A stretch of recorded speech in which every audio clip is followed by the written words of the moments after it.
जितनी भी हमारे अंदर गलतियां हैं वो विकार से होती हैं। विकार का मूल होता है स्वसुख वांछा, स्वसुख वांछा का मूल होता है देहाभिमान, और देहाभिमान अज्ञान से होता है, और अज्ञान भगवान से विमुख होने पर होता है, प्रभु से विमुख होने पर होता है। ये सारा का सारा जो माया का तंत्र है ये केवल भगवत विमुख होने से हुआ है। हमें प्रत्यक्ष देखते हैं, जहां हमारे हृदय में छुपाव कपट, वही माया नष्ट कर देती है। हृदयेश्वर से क्या छुपाव करना? तुम्हारी माया बाजी पसारी विचित्र, सुनि मुनि मोहे काकी कौन, कहे श्री हरिदास तुम हारे हम जीते तौ न तोड़। हरि यदि आप कहो कि तू बहुत गंदा है, तो मालिक ये माया किसकी है? आपकी ही है ना।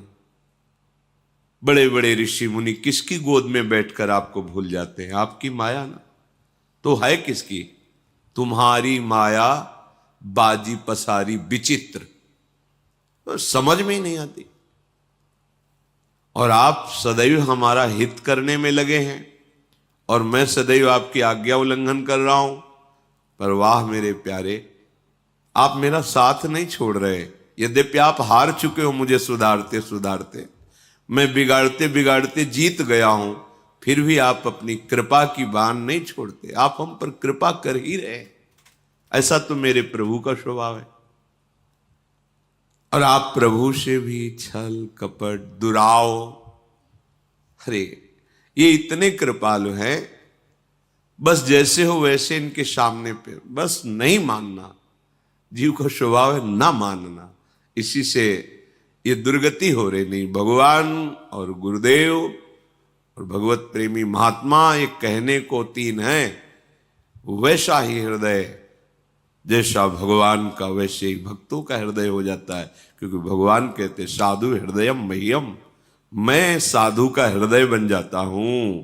साधु का हृदय मैं बन जाता हूं, मैं ही हृदय बन जाता हूं। अगाध हृदय में करुणा होने पर भी जब आप कपट करते हैं, छल करते हैं, देखो अनंत जन्मों की बिगड़ी केवल धामवास से बन जाएगी। तुम कामी हो, क्रोधी हो, लोभी हो, मोही हो, कुछ भी, बस एक बात हजारों बार कहे, वैष्णव अपराध न बने, गुरु द्रोह न बने। बस तुम जैसे पड़े रहो। यहां पड़े रहने से भगवत प्राप्ति हो जाएगी, पड़े रहने से। अरे धाम है भाई, ये कोई तीर्थ थोड़ी है। तीर्थराज प्रयाग भी जहां मस्तक रगड़ते हैं, ईश्वर कोटि के महापुरुष जहां की रज की याचना करते हैं, उस परम पावन धाम में आप वास कर रहे हैं। कहीं वास करके साधु समागम है, साधु समागम के प्रभाव से भजन, रात दिन आपकी दिनचर्या भागवतिक, तो आपके लिए भगवत प्राप्ति कोई कठिन बात है क्या? परे हम देखते हैं कपट का जाल हम प्रभु से भी रखते हैं, गुरुदेव से भी रखते हैं।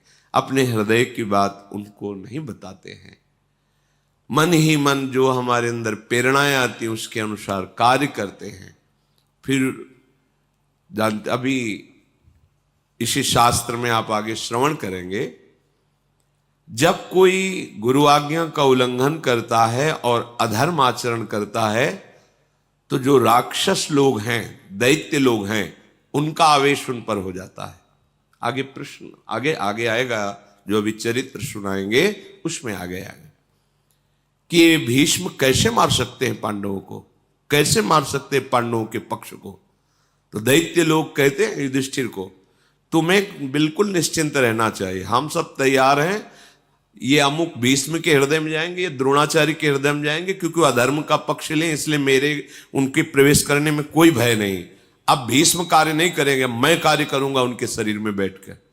आश्चर्य हुआ कि हो, ये जो आज्ञाओं का उल्लंघन करते हैं उनकी बुद्धि इतनी भ्रष्ट हो जाती है। उन्हें बताया कि जो अधर्म आचरण करता है मेरे लिए खुला दरवाजा हो जाता है। मैं राक्षस उसके हृदय में बैठकर ऐसे आचरण कराता हूं कि अपनी पार्टी में सम्मिलित कर लेता हूं। बोले तुम्हारी बुद्धि क्यों काम, क्योंकि वो आविष्ट हो चुकी है, असुरों से आविष्ट, आसुर भाव वहां प्रकाशित हो गया है। बार बार कहते हैं केवल बात मान लो, कोई नहीं छू पाएगा, जीते विनायक शुभ अशुभ, विघ्न करे नहीं कोई। पर बात क्या, प्रभु से भी छल, सामने कुछ और चेहरा, पीछे कुछ और चेहरा। बड़ा आश्चर्य है भगवती माया के इस महाबल का कि वो सर्वांतर्यामी प्रभु से भी कपट कर रहा है। रोज सत्संग सुन रहे हो तो हम आपसे प्रार्थना करते हैं, किसी और से कहने की जरूरत नहीं, जैसे हो वैसे के वैसे प्रभु से प्रार्थना करो, उनको अपने हृदय की बात बताओ, उनके सामने रो, गुरुजनों से बात बताओ, रो। वो कहे या ना कहे ठीक हो जाएगा, अपने आप ठीक हो जाएगा। इनके दरबार की ऐसी महिमा ही है कि वो कहे जाओ ठीक हो जाएगा, ये कहने की जरूरत नहीं, अपने आप ठीक हो जाएगा। पर हम कपट करके उनके पूछने पर भी, उनकी आज्ञा पर भी अपने मन को उत्साहित करके परमार्थ भ्रष्ट आचरणों को करते हैं तो आसुर भाव प्रकट हो जाता है, कुछ समझ में ही नहीं आता, और जब समझ आई तब समझने लायक नहीं रह जाता।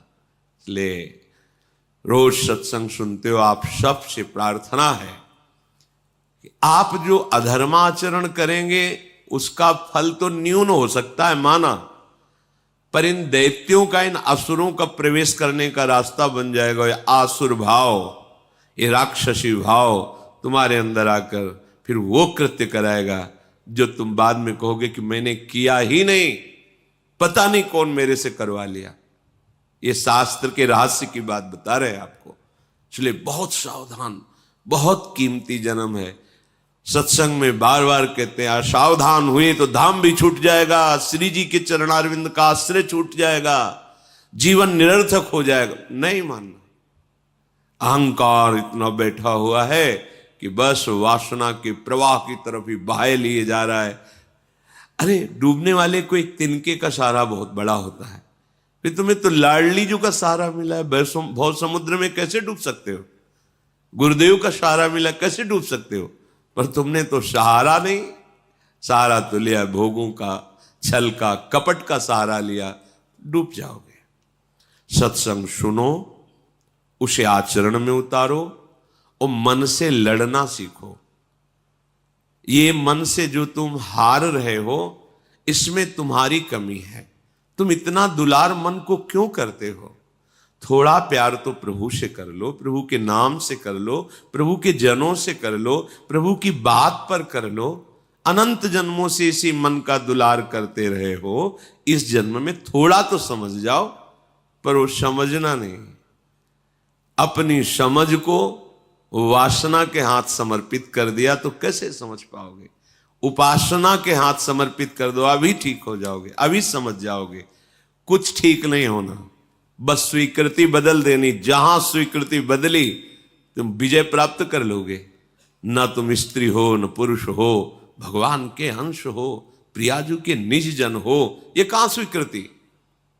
स्त्री भाव में हुए तो काम, क्रोध, लोभ, ईर्ष्या मुझे, पुरुष भाव में हुए तो इसी भाव की स्वीकृति से तुम्हारे अंदर ये सब दुर्गति वाले लक्षण हैं। भाव को तो बदलो, पर कोई सुनकर, समझकर, मानकर के बिरला ही चलता है। नहीं, सब मनमानी। हे मनमानी, इसीलिए भगवत प्राप्ति बहुत कठिन कही जाती है, इसीलिए संत समागम का फल मिलना बहुत कठिन हो जाता है, क्योंकि सब अपने मनमानी। अरे थोड़ा तो गुरुमानी बनो, थोड़ा तो शास्त्र आज्ञा का पालन करो। ये जन्म बहुत कीमती।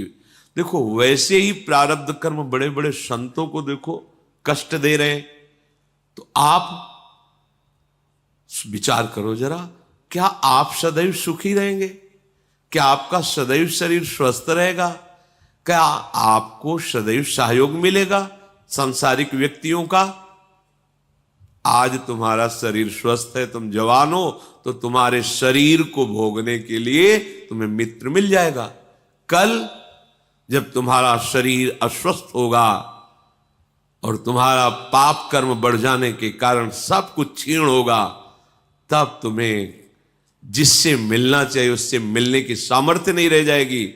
फिर जो दुख मिलेगा तुम झेल नहीं पाओगे। मान जाओ, धर्मयुक्त विषय का सेवन करो, नाम जप करते हुए इतना बल बढ़ाओ कि मन से लड़के उसको परास्त कर दो, तो विजयी हो जाओगे।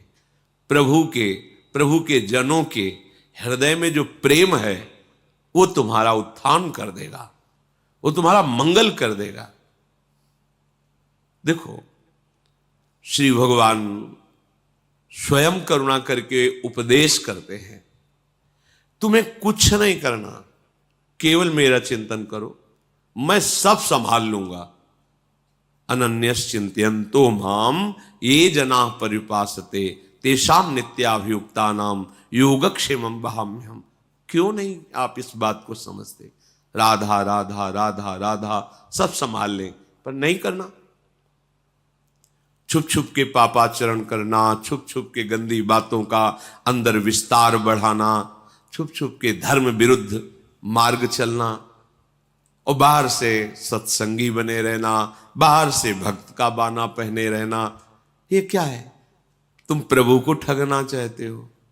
विश्वात्मा सर्वज्ञ प्रभु से धोखा नहीं, तुम अपने आप से धोखा कर रहे हो, अपने आप का पतन कर रहे हो। इसलिए सावधान रहिए, बहुत बढ़िया अवसर आ गया है, निकल चलिए। नहीं, भगवान की दुरंत माया बख्शती नहीं किसी को, आप बस इतना समझ लो। ये उसी को आगे निकलने देती, मार्ग दे देती है जो ईमानदारी से भगवान का आश्रय लेकर सत्य भाव से मार्ग में चलता है और चलने का अभिमान नहीं रखता है। माया रास्ता दे, निकल जाओ, नहीं तो ऐसे उसके पास जाल है कि कहीं से भी वो आपको गिरा सकती है, क्योंकि भगवान की है ना, किसी और की नहीं।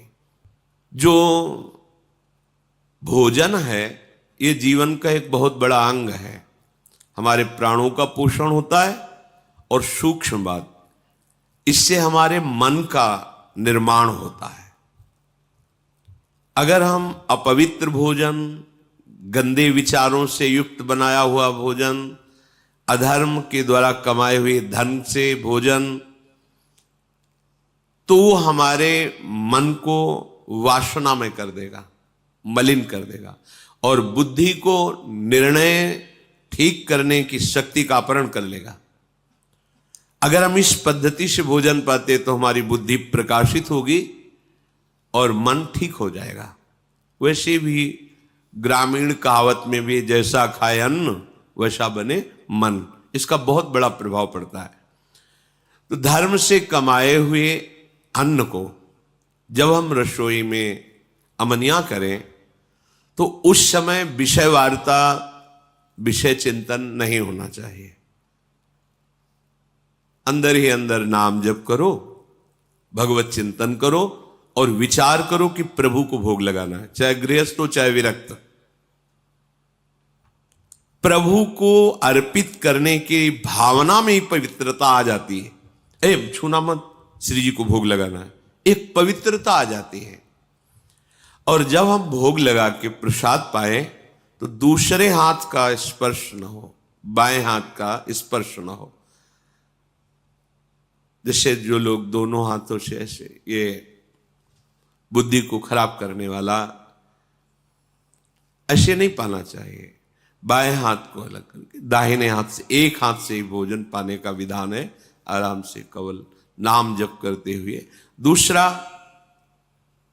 शब्द रहितम, भोजन पाते समय आवाज नहीं करनी चाहिए, मौन रहना चाहिए। नाम जप करो अंदर से, कोई पद चला लो, शांत हो जाओ। भोजन परोसने वाला रोटी रख दी, हल्ला मचा के ये ऐसा नहीं। वो जब आपके सामने परोसने आ रहा है, वो जो दे रहा है आपको आवश्यक है, ले लीजिए। नहीं आ रहा है, जितना आया है राधे श्याम पाली। गृहस्थी में तो स्वयं आपने बनाया, भोग लगाया, आराम से बैठ के नाम जप करते हुए पाइए। एक हाथ से पाए, दाहिने हाथ का ही प्रयोग होना चाहिए। दोनों हाथ